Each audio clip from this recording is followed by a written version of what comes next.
The Life and Times of Jesus the Messiah.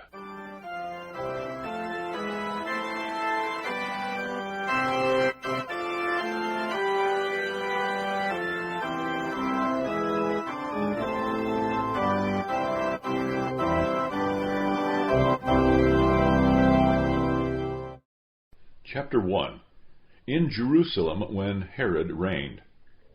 If the dust of 10 centuries could have been wiped from the eyelids of those sleepers, and one of them who thronged Jerusalem in the high day of its glory, during the reign of King Solomon, had returned to its streets, he would scarcely have recognized the once familiar city. Then, as now, a Jewish king reigned, who bore undivided rule over the whole land. Then, as now, the city was filled with riches and adorned with palaces and architectural monuments. Then, as now, Jerusalem was crowded with strangers from all lands. Solomon and Herod were each the last Jewish king over the land of promise. Solomon and Herod each built the temple. But with the son of David began, and with the Idumean ended, the kingdom. Or rather, having fulfilled its mission, it gave place to the spiritual world kingdom of David's greater son. The scepter departed from Judah to where the nations were to gather under its sway. And the temple which Solomon built was the first. In it the Shekinah dwelt visibly. The temple which Herod reared was the last. The ruins of its burning, which the torch of the Romans had kindled, were never to be restored. Herod was not the antitype. He was the Barabbas of David's royal son. In other respects, also, the difference was almost equally great. The 4 companion-like hills on which the city was built, the deep clefts by which it was surrounded, the Mount of Olives rising in the east, were the same as 1,000 years ago. There, as of old, were the pool of Siloam and the royal gardens, nay, the very wall that had then surrounded the city, and yet all was so altered as to be scarcely recognizable. The ancient Jebusite fort, the city of David, Mount Zion, was now the priest's quarter. Ophel and the old royal palace and stables had been thrown into the temple area, now completely leveled, where they formed the magnificent treble colonnade known as the royal porch. Passing through it and out by the western gate of the temple, we stand on the immense bridge which spans the valley of the cheesemongers and connects the eastern with the western hills of the city. It is, perhaps, here that we can best mark the outstanding features and note the changes. On the right, as we look northward, are Ophel, the priest quarter, and the temple. Oh, how wonderfully beautiful and enlarged, and rising terrace upon terrace, surrounded by massive walls, a palace, a fortress, a sanctuary of shining marble and glittering gold. And beyond it frowns the old fortress of Baris, rebuilt by Herod and named after his patron Antonia. This is the hill of Zion. Right below us is the cleft of the Tyropon, and here creeps up northwards the lower city, or Acra, in the form of a crescent widening into an almost square suburb. Across the Tyropon, westward, rises the upper city. If the lower city and suburb form the business quarter with its markets, bazaars, and streets of trades and guilds, the upper city is that of palaces. Here, at the other end of the great bridge which connects the temple with the upper city, is the place of the Maccabees. Beyond it, the Xystos, or vast colonnaded enclosure, where popular assemblies are held. Then the palace of Ananias the high priest, and nearest to the temple, the council chamber and public archives. Behind it, westwards, rise terrace upon terrace the stately mansions of the upper city, till, quite in the northwest corner of the old city, we reach the palace which Herod had built for himself, almost a city and fortress, flanked by 3 high towers and enclosing spacious gardens. Beyond it again, and outside the city walls, both of the first and the second, stretches all north of the city the new suburb of Bezetha. Here on every side are gardens and villas. Here passes the great northern road. Out there must they have laid hold on Simon the Cyrenian, and here must have led the way to the place of the crucifixion. Changes that mark the checkered course of Israel's history had come even over the city walls. The first and oldest, that of David and Solomon, ran round the west side of the upper city, then crossed south to the pool of Siloam, and ran up east round Ophel, till it reached the eastern enclosure of the temple, whence it passed in a straight line to the point from which it had started, forming the northern boundary of the ancient city. But although this wall still existed, there was now a marked addition to it. When the Maccabee Jonathan finally cleared Jerusalem of the Syrian garrison that lay in Fort Acra, he built a wall right through the middle of the city, so as to shut out the foe. This wall probably ran from the western angle of the temple southwards to near the pool of Siloam, following the winding course of the Tyropoan, but on the other side of it, where the declivity of the upper city merged in the valley. Another monument of the Syrian wars, of the Maccabees, and of Herod, was the fortress Antonia. Part of it had, probably, been formerly occupied by what was known as Fort Acra, of such unhappy prominence in the wars that preceded and marked the early Maccabean period. It had passed from the Ptolemies to the Syrians, and always formed the central spot round which the fight for the city turned. Judas Maccabee had not been able to take it. Jonathan had laid siege to it and built the wall, to which reference has just been made, so as to isolate its garrison. It was at last taken by Simon, the brother and successor of Jonathan, and leveled with the ground. Fort Beris, which was constructed by his successor, Hyrcanus I, covered a much wider space.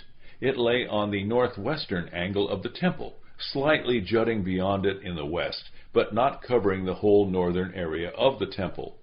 The rock on which it stood was higher than the temple, although lower than the hill up which the new suburb Bezetha crept, which, accordingly, was cut off by a deep ditch for the safety of the fortress. Herod greatly enlarged and strengthened it. Within encircling walls, the fort rose to a height of 60 feet, and was flanked by 4 towers, of which 3 had a height of 70, the fourth, which jutted into the temple area, of 105 feet, so as to command the sacred enclosure. A subterranean passage led into the temple itself, which was also connected with it by colonnades and stairs. Herod had adorned, as well as strengthened and enlarged, this fort, now Antonia, and made it a palace, an armed camp, and almost a city. Hitherto we have only spoken of the first or old wall, which was fortified by 60 towers. The second wall, which had only 14 towers, began at some point in the northern wall at the gate Geneth, whence it ran north and then east, so as to enclose Acra and the suburb. It terminated at Fort Antonia.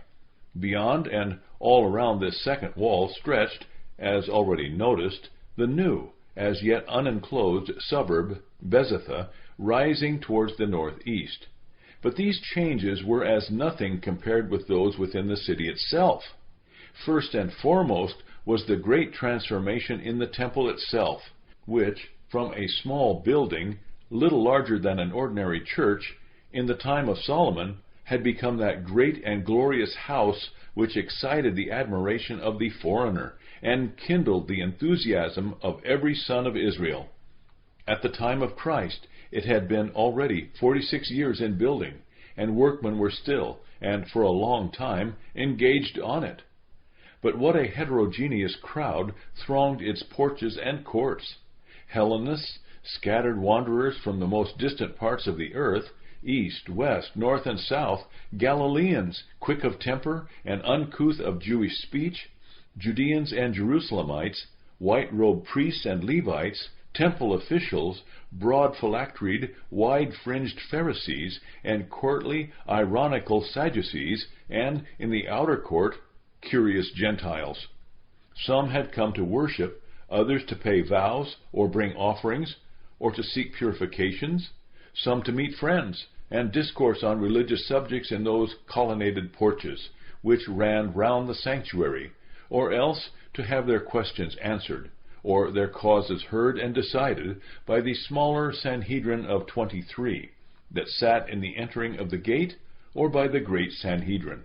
The latter no longer occupy the hall of hewn stones, Gazith, but met in some chamber attached to those shops or booths on the Temple Mount, which belonged to the high priestly family of Ananias, and where such profitable trade was driven by those who, in their cupidity and covetousness, were worthy successors of the sons of Eli. In the court of the Gentiles, or in its porches, sat the official money changers, who for a fixed discount changed all foreign coins into those of the sanctuary. Here also was the great mart for sacrificial animals, and all that was requisite for offerings. How the simple, earnest country people, who came to pay vows or bring offerings for purifying, must have wondered and felt oppressed in that atmosphere of strangely blended religious rigorism and utter worldliness, and how they must have been taxed, imposed upon, and treated with utmost curtness, nay, rudeness, by those who laughed at their boorishness, and despised them as cursed, ignorant country people, little better than heathens, or, for that matter, than brute beasts. Here also there lay about a crowd of noisy beggars, unsightly from disease and clamorous for help. And close by passed the luxurious scion of the high priestly families, the proud, intensely self-conscious teacher of the law, respectfully followed by his disciples, and the quick-witted, subtle scribe.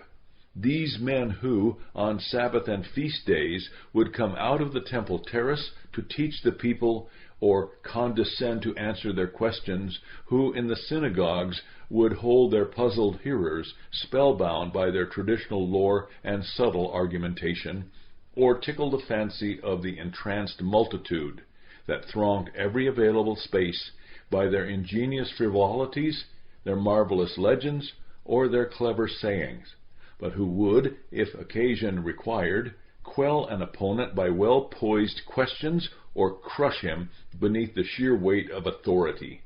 Yet others were there who, despite the utterly lowering influence which the frivolities of the prevalent religion and the elaborate trifling of its endless observances must have exercised on the moral and religious feelings of all, perhaps, because of them, turned aside and looked back with loving gaze to the spiritual promises of the past, and forward with longing expectancy to the near consolation of Israel, waiting for it in prayerful fellowship and with bright, heaven-granted gleams of its dawning light amidst the encircling gloom.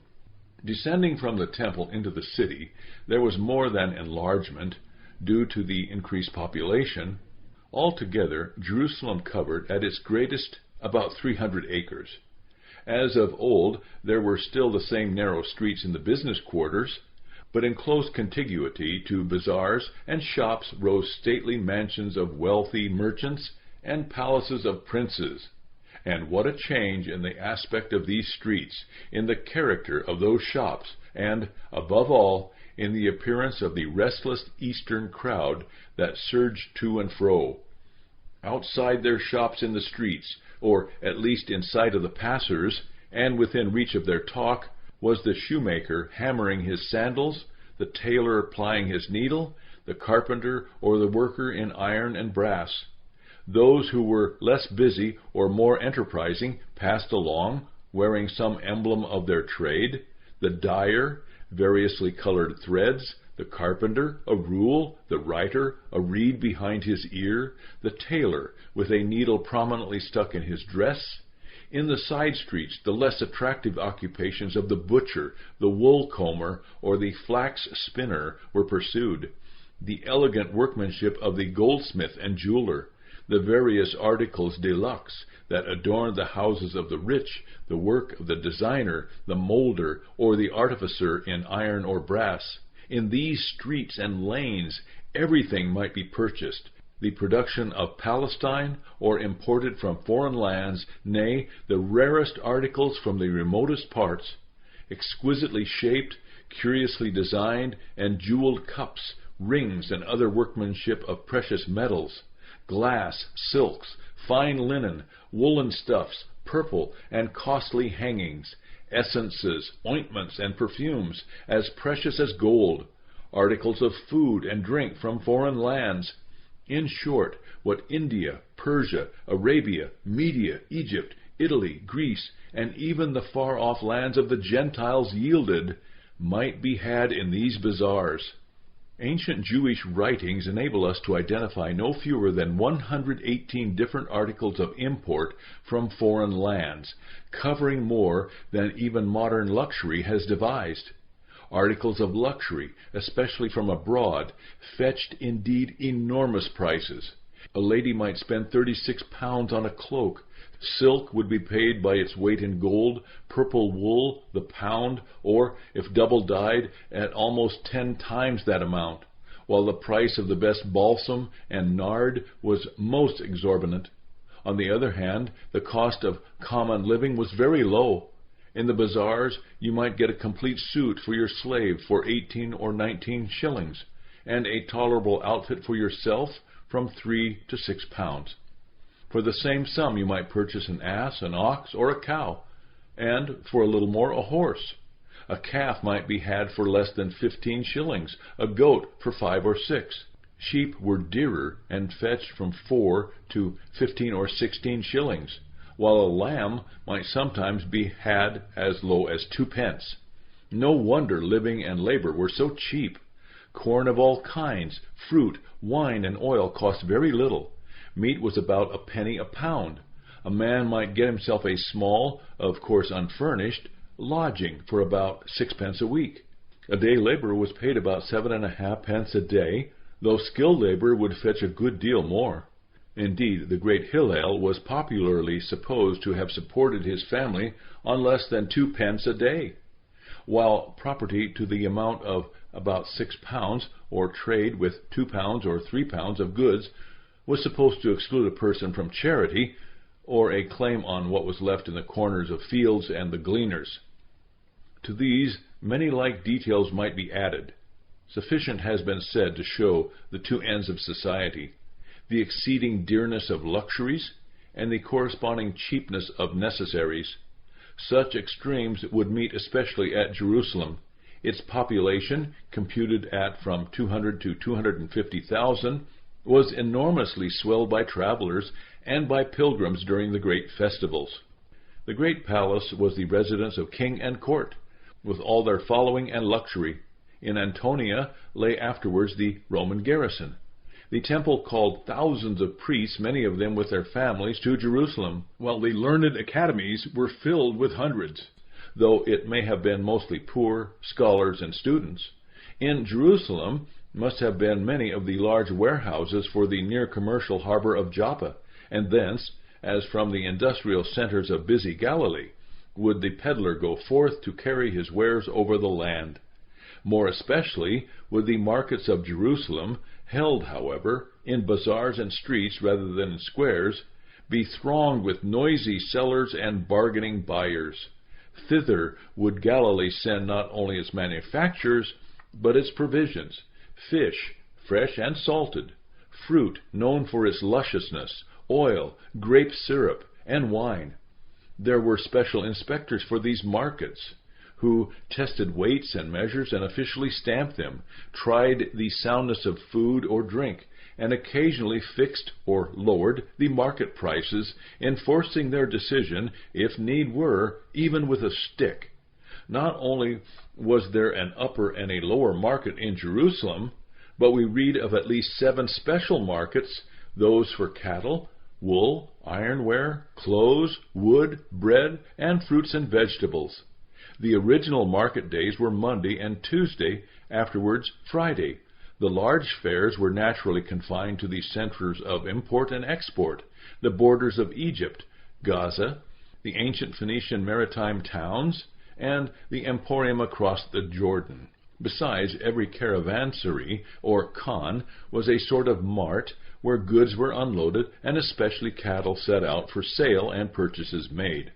But in Jerusalem, one may suppose the sellers to have been every day in the market, and the magazines in which green grocery and all kinds of meat were sold must have been always open. Besides, there were many shops either fronting the streets or in courtyards, or else movable wooden booths in the streets.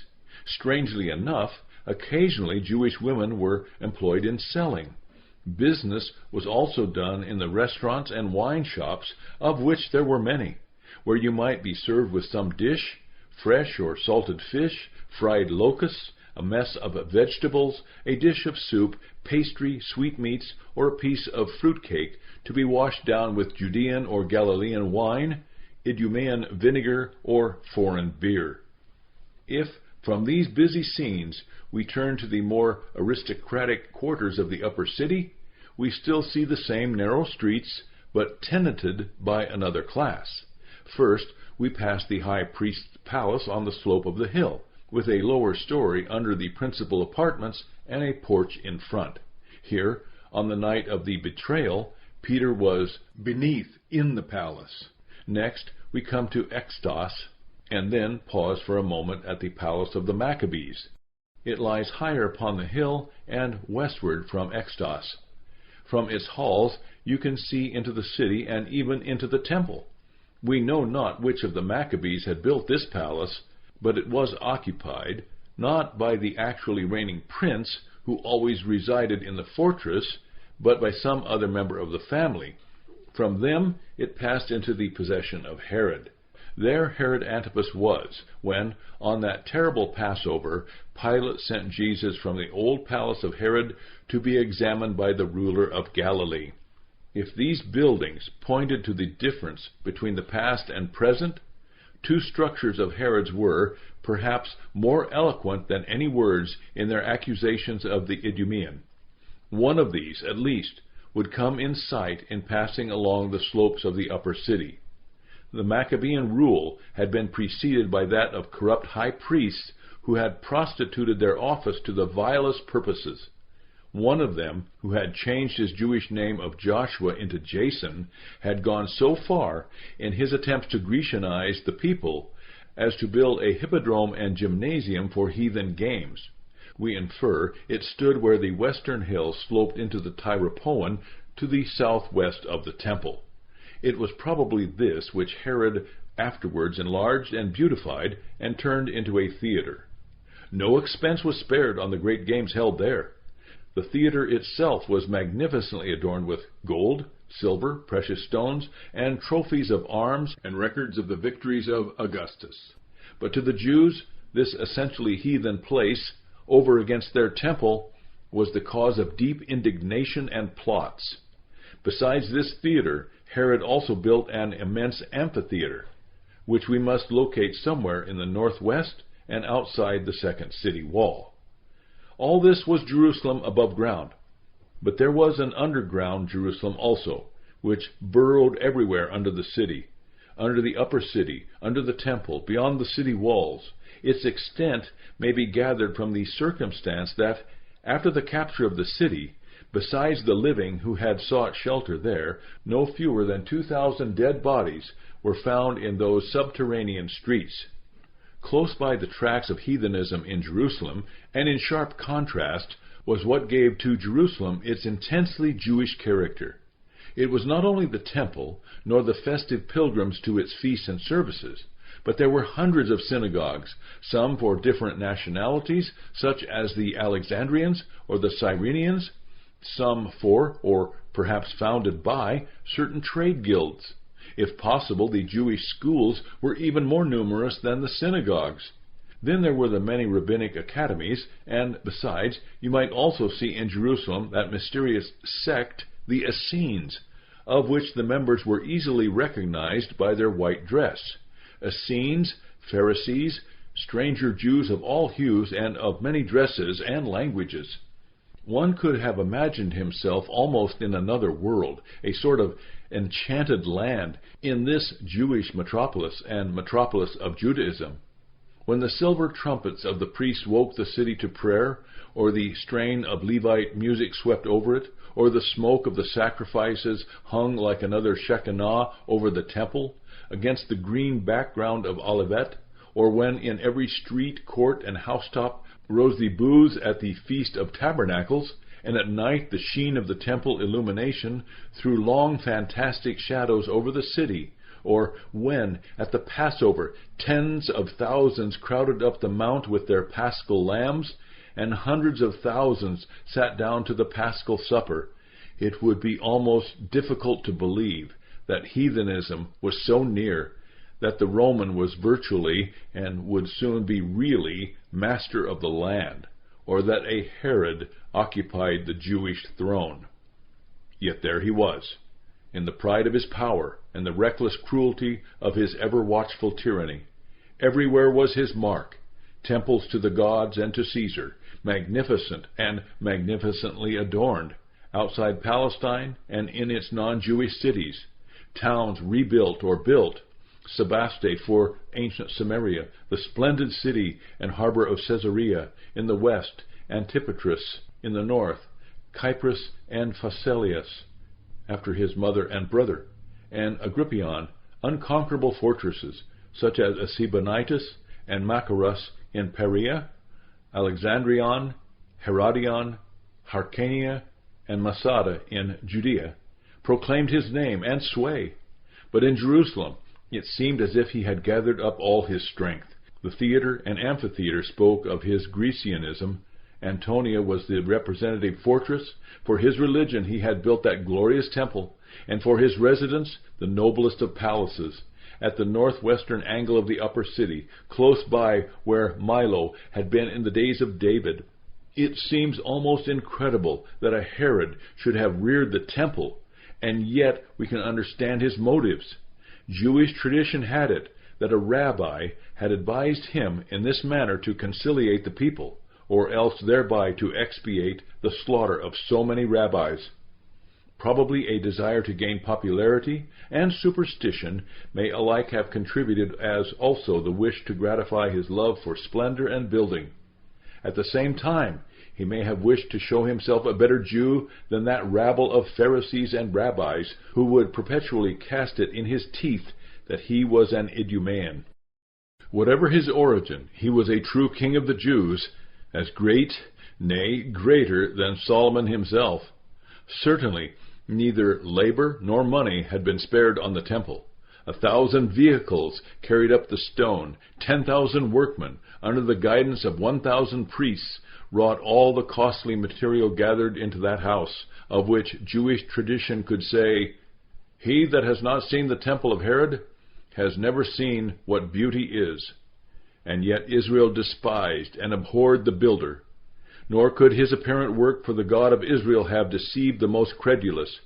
In youth he had browbeaten the venerable Sanhedrin, and threatened the city with slaughter and destruction. Again and again had he murdered her venerable sages. He had shed like water the blood of her Asmonean priests, and of everyone who dared to be free, had stifled every national aspiration in the groans of the torture, and quenched it in the gore of his victims. Not once, nor twice, but 6 times did he change the high priesthood, to bestow it at last on one who bears no good name in Jewish theology, a foreigner in Judea, an Alexandrian. And yet the power of that Idumean was but of yesterday, and of mushroom growth.